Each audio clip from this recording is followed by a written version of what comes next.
Without God, man neither know which way to go, not even understand who he is.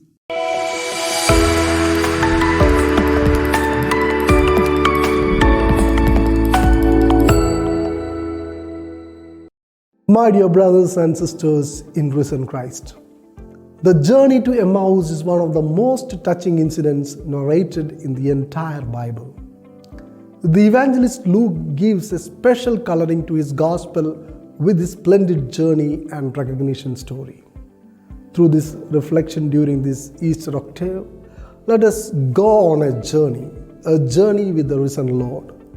The whole Emmaus incident happens in the context of a journey. That very day, two of them were going to a village named Emmaus. It was a journey which they undertook in the midst of a crisis in life. The crisis was that they had lost hope in their master. They were totally desperate, disappointed and discouraged. They were almost like persons who had nothing more to do other than to flee. They realized a shadow of darkness has fallen in their life and everything has ended. The evangelist is very clever in not mentioning the name of both the disciples, as it would be considered a literary technique to make the reader as one of the disciples who traveled to Emmaus. Therefore, whenever we read this passage, every reader can be placed along with Cleophas as one who travels and has the experience of the risen Lord.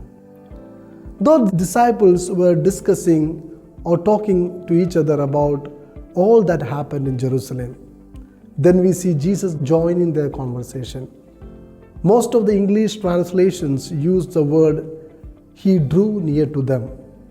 The journey which had begun in hopelessness has become a hopeful one with the presence of the Lord.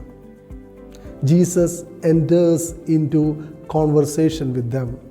Though he blames them for their lack of understanding, he could make a real impact on them. So much so that they felt that this stranger needs a special invitation to their dark and dusky life. They say to the Lord who walked with them, "Stay with us." The journey, the conversation, and the invitation to stay came to a culmination with the breaking of the bread, where they were able to recognize the Lord. Their eyes were opened and they recognized. The verb opened is a divine passive, which means the act of opening the eyes is done by God. Then we see that they experience the abiding presence of Jesus in their lives. As they receive the broken bread, Jesus becomes the life-giving bread for them. This experience of those two disciples paved way for a renewed return. They returned to Jerusalem, the center of their mission. Pope Benedict XVI says, "Without God, man neither know which way to go, not even understand who he is." These disciples understood about themselves with the power of the risen Lord. What are they?